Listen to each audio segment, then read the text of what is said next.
Halo saudara, apa kabar Anda hari ini? Semoga selalu dalam keadaan yang baik dan juga sehat. Saudara, dalam beberapa tahun terakhir, Kabupaten Kutai Barat di Provinsi Kalimantan Timur semakin berkembang dan juga maju.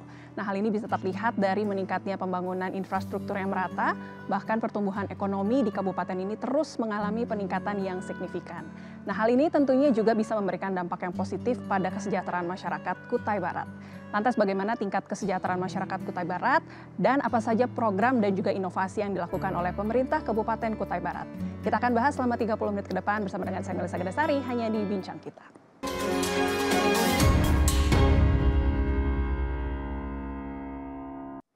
Ya, untuk membahasnya sudah hadir bersama dengan saya di sini Wakil Bupati dari Kutai Barat yaitu Bapak Edianto Arkan. Halo Bapak, apa kabar Pak? Alhamdulillah Mbak, sehat walafiat. Selamat siang, salam sejahtera untuk kita semua. Baik, terima kasih sudah hadir. Kita mau membahas mengenai Kabupaten Kutai Barat ini yang mengalami pertumbuhan yang begitu pesat begitu ya. Kita mulai dari ekonomi kemudian ya Pak ya. Kabupaten Kutai Barat ini terkenal dengan sumber daya alam yang begitu besar dan ada di sektor pertambangan dan juga pertanian. Bisa dijelaskan potensi ekonomi di Kabupaten Kutai Barat ini seperti apa Pak? Ya, alhamdulillah Kutai Barat ini mendapat berkah dari Allah Tuhan Yang Maha Kuasa, memiliki sumber-sumber daya alam yang cukup bagus. Pertama, sektor pertambangan, kemudian perkebunan dan pertanian secara luas. Yang mana sektor pertambangan yang mendominasi itu adalah batu bara dengan besaran PDRB kurang lebih 48% batu bara. Selebihnya ada sektor pertanian berupa kebun sawit. Ada beberapa perusahaan besar yang luasnya lebih kurang sekitar 250.000 hektar. Kemudian sampai pada pengolahannya menjadi CPO. Itulah yang bisa menggerakkan kegiatan ekonomi masyarakat di sana. Nah, kemudian ada juga kebun sawit yang dimiliki oleh masyarakat yang jumlahnya kurang lebih 10.000 hektar. Nah, ini yang memberikan dampak langsung kepada masyarakat pemilik kebun-kebun sawit yang 2 hektar, 3 hektar sehingga mampu memberikan kesejahteraan kepada para petani yang ada di Kutai Barat. Baik, luar biasa. Jadi di sektor energi begitu ya, ini begitu bagus ya, kan ada batu bara, tadi kita sebut ada sawit juga kemudian. Ini berdampak langsung di pertumbuhan ekonomi di Kabupaten Kutai Barat. Ini di tahun 2023 ini ada peningkatan 5,82% lebih tinggi dari tahun sebelumnya. Apa strateginya Pak kemudian sehingga bisa ada peningkatan seperti ini? Strategi kita adalah agar kegiatan-kegiatan tersebut memberikan dampak kepada kegiatan ekonomi lokal. Misalnya penyediaan terhadap fasilitas, akomodasi, perdagangan, konsumsi, warung-warung, serta restoran, sehingga pertumbuhan yang itu dirasakan oleh masyarakat setempat. Tapi apabila tidak disediakan seperti fasilitas, restoran, hotel, dan sebagainya, ini tidak akan didapatkan oleh masyarakat setempat manfaatnya. Dan dengan demikian, pemerintah memberikan dorongan bimbingan kepada pelaku usaha seperti restoran, transportasi, rumah makan, dan perdagangan untuk bisa menarik kegiatan-kegiatan tersebut berbelanja di Kutai Barat. Baik, jadi karena tadi kita sempat bahas di sektor perkebunan, tadi pertambangannya begitu bagus, dampak ini bukan hanya ingin dirasakan kepada para petaninya saja, para pemilik tambang kemudian, tapi juga sampai ke masyarakat luas. Masyarakat luasnya, Pak. Ini juga bisa dilihat dari pengeluaran per kapita Kabupaten Kutai Barat ini berhasil begitu ya, ada peningkatan. Bisa dijelaskan kemudian dampak dan efeknya ini sebesar apa yang dirasakan Pak? Oh ya, sepintas lalu kita bisa melihat tumbuh beberapa usaha-usaha yang bisa menunjukkan pertumbuhan ekonomi di sana. Misalnya beberapa dealer baik mobil maupun sepeda motor itu menggeliat. Kemudian juga kegiatan-kegiatan perbankan. Dengan kegiatan-kegiatan perbankan itulah menunjukkan bahwasanya di situ ada ekonomi yang menggeliat di daerah tersebut dengan adanya pertambangan, perkebunan kelapa sawit, dan juga kegiatan-kegiatan kebun masyarakat. Baik, jadi betul-betul dampak efeknya ini dirasakan di seluruh masyarakat. Kesejahteraan masyarakat ini terdampak langsung begitu ya, bisa dirasakan tadi rumah makan, kemudian juga restoran, menjamur, perdagangan, apotik juga tumbuh, kemudian usaha dealer untuk penjualan kendaraan baik roda 2 maupun roda 4 yang tadinya pada masa krisis tahun 2015, itu dealer-dealer itu pada menarik kendaraan-kendaraan yang dileasingkan kepada masyarakat. Tapi sekarang sudah beralih, masyarakat memiliki itu. Terlihat dari harga komoditi, misalnya harga komoditi karet pada tahun 2015, sebelum pemerintahan kami berdua, itu harga karet itu di bawah Rp4.000 per kilo. Sekarang sudah hampir 7 sampai Rp8.000 per kilogram. Kemudian begitu juga sawit, yang tadinya bahkan di bawah Rp1.000, sekarang sudah bisa Rp3.000 per kilogram. Dan inilah yang menggerakkan ekonomi yang ada di Kutai Barat tersebut. Baik. Jadi memang berkah tadi Pak ya, seperti yang tadi Bapak sebutkan, ada keberkahan diberikan begitu ya, ada perkebunan yang begitu baik, ada perkembangan juga tadi di sektor energi terbarukan, sehingga dari batu bara tadi, dari sawit bisa mengalami peningkatan yang signifikan. Ada strategi khusus yang dilakukan oleh pemerintah Kabupaten Kutai Barat untuk kemajuan daerah yang lebih lagi Pak? Iya, dengan keberkahan pertumbuhan ekonomi yang ada itu, akan terasa manfaatnya kepada seluruh masyarakat apabila masyarakatnya itu memiliki akses terhadap pertumbuhan tersebut. Pertama, dengan luas wilayah yang sebesar 20.000 km, sebaran penduduknya sangat luas. Sehingga masyarakat yang berada di ujung daripada Kutai Barat yang jaraknya terkadang 200 km, inilah yang harus kita bangun akses jalan, infrastrukturnya, agar mereka dapat memasarkan produk-produk tanaman-tanaman pertaniannya ke pasar yang ada di ibu kota kabupaten.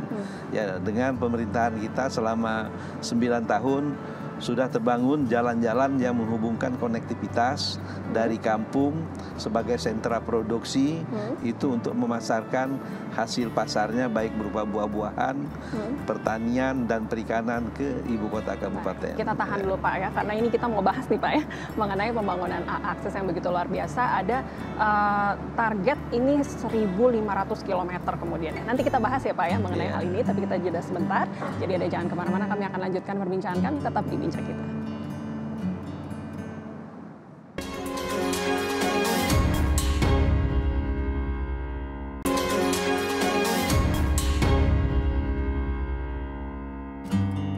Anda kembali lagi di Bincang Kita Saudara, masih bersama dengan saya di sini Wakil Bupati dari Kabupaten Kutai Barat, Bapak Edianto Arkan. Baik, tadi kita sudah bahas mengenai pertumbuhan ekonomi yang begitu pesat di Kabupaten Kutai Barat ya Pak ya.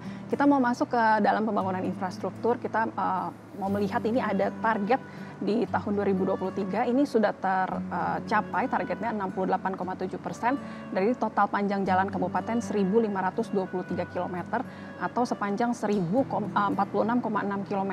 Ini ditargetkan ada tambahan lagi 122,56 km di tahun 2024. Kenapa sih Pak harus membangun jalan yang begitu panjang? Kemudian bisa dijelaskan mungkin terlebih dahulu kondisi Kabupaten Kutai Barat itu seperti apa kemudian Pak?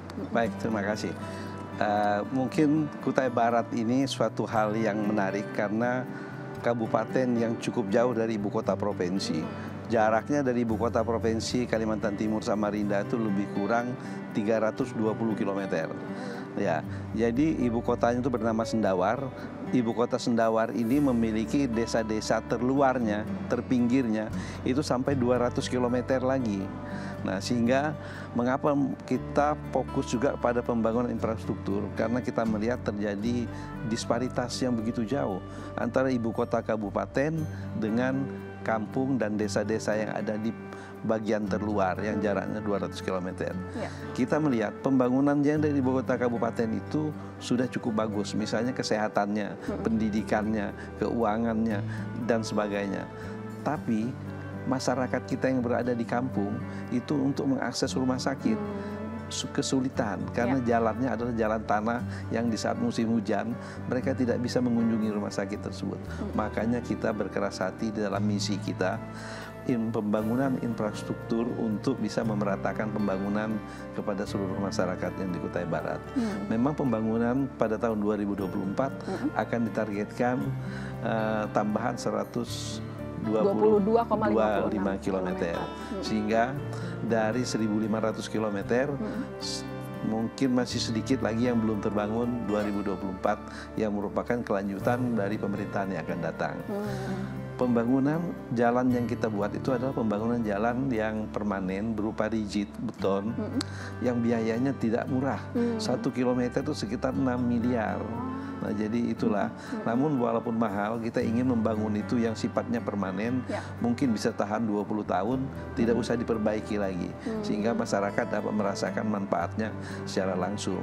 Dan ini membuka akses jalan kepada daerah-daerah sentra produksi, baik produksi pertanian, perikanan, dan lain sebagainya. Juga untuk memberikan pelayanan dasar, karena dengan adanya pembangunan jalan tersebut diiringi pembangunan jaringan listrik.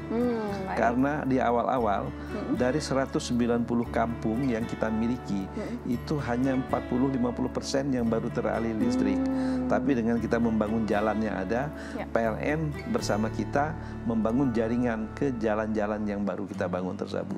Sekarang sudah dapat dirasakan 70% masyarakat kita bisa menikmati listrik 24 jam. Baik. Jadi memang ini kebutuhan yang pasti begitu ya, mendesak harus sekali, mendesak betul. iya. Karena tadi jaraknya begitu jauh. Tadi dari pusat kota 300 km sampai ke kampung masih 200. Masih harus 200 km lagi. Begitu jauh. Kalau ada jalan tadi yang bagus, yang bisa tahan lama, pasti bisa memeratakan kesejahteraan dengan lebih baik ya Pak. Apalagi kabupaten kita ini bukan kabupaten yang sejak lama, baru mekar otonomi itu pada tahun 1999. Nah, jadi ketertinggalan itulah yang dulunya belum sempat terbangun, kita kejar dalam periodisasi 2016-2025 ini. Baik. Tadi selain akses jalan, kemudian infrastruktur yang juga penting, selain listrik tadi juga sudah sempat disebutkan, ini layanan air minum ya Pak. Air minum, boleh diceritakan seperti apa kemudian Pak? Ya, dengan luas wilayah kita 20.000 km persegi itu, memang pembangunan jaringan pipa PDAM tidaklah dapat kita lakukan keseluruhan. Jika strategi kita untuk daerah-daerah yang terjangkau dengan jaringan PDAM, kita kembangkan jaringan perpipaan melalui PDAM yang sudah 50% lah dapat menjangkau penduduk kita. Namun di luar itu, kita juga berkolaborasi dengan pemerintah pusat, bahwasanya ada berupa bantuan Pamsimas yang membangun untuk kampung-kampung daerah-daerah yang agak jauh. Dan juga selain Pamsimas, juga ada pembangunan yang dibangun oleh pemerintah desa untuk listrik air minum. Nah, jadi syukur sekarang sudah dapat di atas 60% terlayani masyarakat kita dengan air bersih. Ya. Jadi betul-betul kesejahteraannya tadi meningkat perlahan begitu ya Pak, secara ekonomi, tadi listriknya juga sudah mendapatkan listrik 24 jam untuk kebutuhan air minum ini juga semuanya bisa terlayani dengan baik. Nah, tadi sempat disebutkan juga jika jalannya sudah terbangun dengan baik, akses kesehatan juga jadi lebih baik ya. Ini ada kemudian penghargaan Universal Health Coverage atau UHC yang kemudian diterima Kabupaten Kutai Barat. Boleh cerita sedikit mengenai ini Pak? Ya, memang pada awalnya kita untuk menuju UHC itu perlu perjuangan. Perlu perjuangan karena jumlah penduduk kita juga cukup banyak, sedangkan keterbatasan dana kita untuk menjadikan peserta BPJS ini memerlukan dana yang besar. Tapi dengan upaya tersebut secara bertahap 2024 kita mendapat penghargaan UHC bahwa kita sudah mengcover seluruh masyarakat kita untuk mengakses pelayanan kesehatan yang baik di Kutai Barat tersebut. Bahkan sampai 120% bisa kita cover penduduk kita untuk mendapat pelayanan yang baik di rumah sakit. Baik, apalagi tadi jika target jalannya sudah semakin terpenuhi, pastinya akses kesehatan ini bisa menjadi lebih baik. Diberikan lagi dengan lebih baik. Kalau soal pendidikan seperti apa? Nah, itu juga pendidikan kita selain pendidikan formal yang ada di Kutai Barat, kita juga membuat pendidikan informal berupa pelatihan keterampilan baik di Kutai Barat sendiri maupun di luar Kutai Barat, misalnya di Samarinda. Kita bekerja sama dengan Balai Latihan Kerja yang dimiliki di Samarinda. Selain itu, kita juga memberikan peningkatan sumber daya manusia kita dengan mengirim tenaga-tenaga baik sarjana kita untuk melakukan tambahan pendidikan spesialis, misalnya di kedokteran. Kita memiliki rumah sakit yang cukup bagus, Mbak.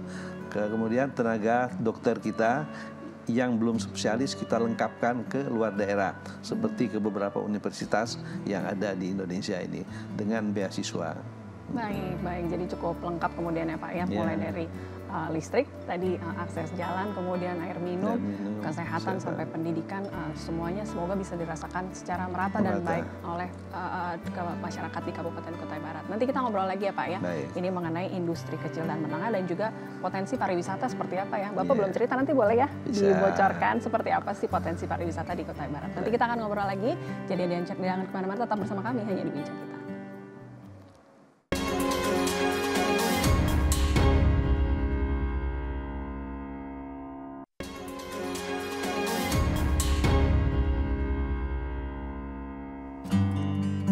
Terima kasih saudara, masih bersama dengan kami di Bincang Kita. Kami masih membahas bagaimana pemerintah Kabupaten Kutai Barat berhasil meningkatkan kesejahteraan masyarakat. Masih bersama dengan saya, Bapak Edianto Arkan, Wakil Bupati dari Kutai Barat. Baik Pak, tadi kita sudah bahas mengenai bagaimana pertumbuhan ekonomi yang pesat, bagaimana infrastruktur juga bisa dibangun dengan baik di Kutai Barat. Tapi ada yang masih menjadi PR besar nih di Kutai Barat, yaitu mengenai angka pengangguran Pak. Tapi ada data penting kemudian di tahun 2023 ini jumlah tenaga kerja yang terserap melalui industri kecil menengah ini sebesar 3.506 orang. Boleh diceritakan seperti apa Pak? Ya, industri kecil menengah kita di Kutai Barat itu berorientasi pertama pada kearifan lokal. Di sana masyarakatnya secara tradisional memiliki keterampilan sebagai pengrajin. Ada pengrajin kayu, ada pengrajin rotan, dan pengrajin tenun. Nah, sehingga industri ini berkembang seiring dengan keterampilan yang dimiliki secara tradisional dan bahan baku yang ada. Jadi dengan adanya pembangunan akses infrastruktur yang ada ini, itu semakin memudahkan masyarakat penghasil di daerah-daerah terpencil untuk mengakses pasar. Sehingga pemerintah daerah memberikan bantuan-bantuan tambahan berupa diklat keterampilan kepada para perajin, yang mana secara tradisional diberikan tambahan diklat kerajinan yang lebih modern, misalnya menggunakan mesin dan menggunakan diversifikasi produk yang sesuai dengan pasar. Dan inilah yang mengakibatkan industri kecil menengah di Kutai Barat itu bisa berkembang, karena tadi sudah dimiliki keterampilan secara tradisional, kita poles dengan tambahan-tambahan diklat, baik itu keterampilan pemasarannya dan juga bantuan-bantuan modal dan bantuan peralatan. Jadi memang dibantu tadi, apalagi tadi seperti Bapak katakan ada infrastruktur yang baik ya, kita doakan tadi ya. Kalau memang mereka sudah bisa mengerjakan karya seni yang baik, kalau infrastrukturnya bagus, pastinya bisa terjual akses dengan pasarnya lebih baik lagi kemudian ya Pak ya. Nah ini yang saya ditunggu-tunggu mungkin nih Pak ya. Mungkin pemirsa ingin tahu mengenai potensi pariwisata ini di Kutai Barat seperti apa? Mungkin sumber daya alamnya atau ada makanan khas seperti apa kemudian boleh diceritakan Pak? Potensi wisata di Kutai Barat itu sangat kuat karena ada budaya masyarakat di Kutai Barat itu. Pertama berupa bangunan-bangunan yang unik, yaitu lamin. Lamin itu rumah yang panjang dihuni oleh beberapa keluarga turunan. Ya, itu yang disebut longhouse. Banyak wisatawan khususnya manca datang ke sana untuk melihat bagaimana kehidupan masyarakat di dalam lamin longhouse tersebut. Dan itu peninggalan itu masih terjaga karena itu rumah yang terbuat dari ulin. Dari banyaklah didatangi orang. Misalnya ada lamin yang berada di daerah Danau Jempang, Mancong di Kutai Barat. Itu menjadi warisan dunia, sehingga menjadi perhatian banyak wisatawan datang ke sana. Kemudian selain bangunan rumah juga ada bangunan-bangunan yang menyimpan jenazah yang namanya lungun. Kalau di tempat lain itu juga ada, tapi kalau di tempat kita juga ada, itu banyak dikunjungi. Kemudian berupa tarian-tarian. Tarian-tarian itu bermacam-macam. Ada tarian misalnya orang di saat kegembiraan melahirkan, perkawinan, juga ada tarian-tarian di saat orang meninggal, kesedihan itu juga ada. Kemudian ada lagi budaya misalnya yang namanya Ngugu Tahun. kemudian di saat orang kematian juga ada yang memotong kerbau dan sebagainya, dan itu yang banyak diminati orang. Selain wisata itu juga ada wisata alamnya berupa air terjun. Air terjun disebut jantur, itu di beberapa tempat seperti Jantur Geburu, Jantur Mapan. Kemudian ada danau yang luasnya seperti laut, yang seperti Danau Jempang. Di situ masyarakatnya hidup pertanian, perikanan, dan juga banyak kehidupan kerbau yang secara ratusan bahkan ribuan ekor yang bisa dijadikan sebagai tempat yang unik, tidak ada di tempat lain. Jadi disitulah wisata kita. Hanya tantangannya selama ini itu belum banyak dipromosikan. Kedua, aksesnya menuju ke tempat wisata itulah yang perlu kita sempurnakan. Jadi dengan sempurnanya infrastruktur yang ada, potensi-potensi itu semakin bisa berkembang dan didukung oleh listrik. Karena infrastruktur jalan itulah yang menarik PLN untuk membangun jaringan yang ada. Dari 190 kampung yang kita miliki, masih ada 30 kampung kita yang belum teraliri listrik. Karena jalan kita tadi belum semuanya terbangun. Di target kita 1.500 km tadi. Kita harapkan dengan terbangunnya jalan kita 1.500 km, mudah-mudahan 2025 ini semua kampung kita, desa kita itu bisa teraliri listrik. Karena kalau tidak teraliri listrik, bisa dipastikan kemajuan masyarakat lambat bertransformasi dengan kemajuan yang ada itu. Betul. Jadi peran penting dari pemerintah ini bagaimana menyediakan akses infrastruktur yang bagus ini ya Pak ya, karena ini menjadi kunci dari tadi kita ngobrol ya Pak ya. Kegiatan lain-lain untuk segala hal. Semoga nanti di sektor pariwisata ini juga bisa terdukung dengan baik ya. Sehingga kalau sudah cantik, aksesnya juga bagus, mau dipromosikan, mengundang wisatawan juga jadi lebih baik kemudian ya Pak ya. Dan juga Kutai Barat itu termasuk unik, walaupun jauh 320 km, memiliki moda transportasi yang lengkap. Bisa menggunakan jalan darat. Itu ya mungkin sekitar kalau jalannya bagus 5-7 jam. Bisa melalui jalan air, sungai, dengan speedboat 5 jam, 6 jam. Bisa juga dengan pesawat terbang yang kurang lebih 40 menit sampai ke Balikpapan. Baik. Semoga dengan ada infrastruktur yang baik bisa semakin maju ya Pak ya, Kabupaten Kutai Barat. Ini ada satu komitmen lagi, yaitu mewujudkan ketahanan pangan menuju kemandirian pangan. Boleh diceritakan programnya seperti apa Pak? Ya, memang diakui Kalimantan Timur itu untuk ketahanan pangan masih perlu kerja keras, masih dirasa kurang. Dari 10 kabupaten kota di Kalimantan Timur, termasuk Kutai Barat, 7 kabupaten kota itu memerlukan mendatangkan bahan pangan dari luar, khususnya beras, karena ketersediaannya kurang. Karena masyarakat kita, khususnya Kutai Barat itu lebih dominan pada perkebunan, perkebunan misalnya karet, perkebunan sawit dan kebun buah-buahan. Jadi kalau pertanian, nah ini yang perlu. Kalau lahannya cukup luas, cuman tingkat produktivitasnya masih rendah, sekitar 3 ton per hektarnya. Padahal yang ideal itu bisa 6-7 ton. Nah, untuk mencapai itu perlu pelatihan dan juga semangat masyarakat untuk mengelola wilayah-wilayah pertanian dengan disertai teknologi pertanian yang memadai. Baik, sebagai penutup mungkin secara singkat ada pesan atau harapan apa yang ingin disampaikan untuk Kabupaten Kutai Barat, Pak? Ya, saya melihat prospek masyarakat Kutai Barat ini cukup bagus karena semakin bagusnya infrastruktur jalan dari ibu kota provinsi ke Kutai Barat itu, yang mana jalan ini adalah jalan negara yang kewajiban pemerintah pusat, akan menjadikan Kutai Barat itu tidak terlalu jauh lagi dengan ibu kota provinsi. Kedua, potensi alamnya berupa tingkat kesuburan tanah yang diberikan Tuhan kepada kita itu sangat bagus. Tinggal semangat kita lagi untuk memanfaatkan lahan yang ada, karena infrastruktur yang dibangun ini harus kita manfaatkan untuk meningkatkan produksi pertanian kita, karena akan lebih dekat ke ibu kota kabupaten dan ke ibu kota provinsi. Baik. Terima kasih banyak ya Pak untuk tanggung jawab dan juga pelayanannya selama ini Pak. Semoga betul-betul berkontribusi baik, bisa memberikan dampak yang baik bagi masyarakat di Kutai Barat. Terima kasih banyak sama-sama, Bapak, sukses selalu. Baik, tidak terasa pemirsa sudah 30 menit kebersamaan kita. Semoga perbincangan tadi betul-betul bisa menjadi perbincangan yang bermanfaat untuk Anda. Kami harus pamit undur diri, kita jumpa lagi di lain kesempatan. Sampai jumpa.